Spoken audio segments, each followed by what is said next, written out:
দর্শক, আমি এই মুহূর্তে আছি ভোলার ইলিশা লঞ্চঘাট ফেরিঘাট এলাকায়। আপনারা জানেন যে নারীর টানে বাড়ি ফেরা কর্মজীবী মানুষেরা কিন্তু লম্বা ঈদুল আজহার ছুটি শেষে কিন্তু এখন কর্মস্থলে ফিরতে শুরু করেছেন।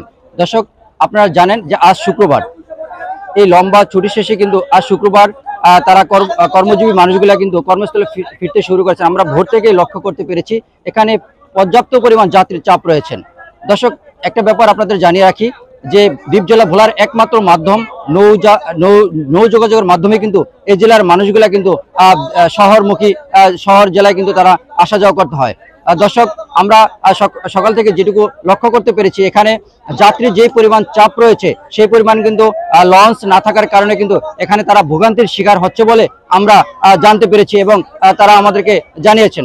দর্শক, এখানে লঞ্চের প্রচুর পরিমাণ সংকট রয়েছে, অন্যদিকে এখানে যাত্রীদের চাপ রয়েছে সবচেয়ে বেশি। দর্শক, আমরা জানি সরকারি ছুটি আগামী 15 তারিখ পর্যন্ত সরকারি ছুটি থাকলেও যারা বেসরকারি প্রতিষ্ঠানে যারা কর্মজীবী মানুষ রয়েছেন তারা আগেভাগেই কিন্তু তাদের কর্মস্থলে ফিরতে শুরু করছেন। তাই আজ এই শুক্রবার দিন কিন্তু যাত্রীদের প্রচুর পরিমাণ চাপ রয়েছে।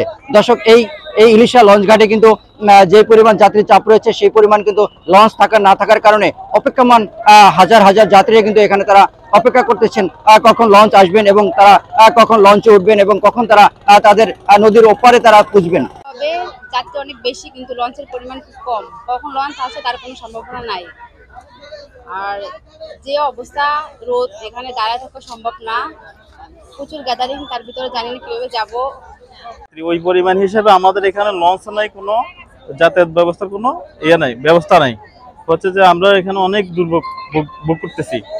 করে ঈদের যেই পরিমাণ যাত্রীর চাপ সেই তুলনামতো কিন্তু এখানে লঞ্চ নেই।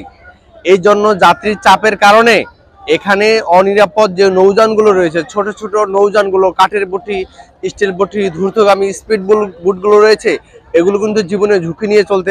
কখন আসবে, ওভার কখন যাব, এই আশায় আছি। আমরা এখন এখানে বসে আছি সকাল থেকে।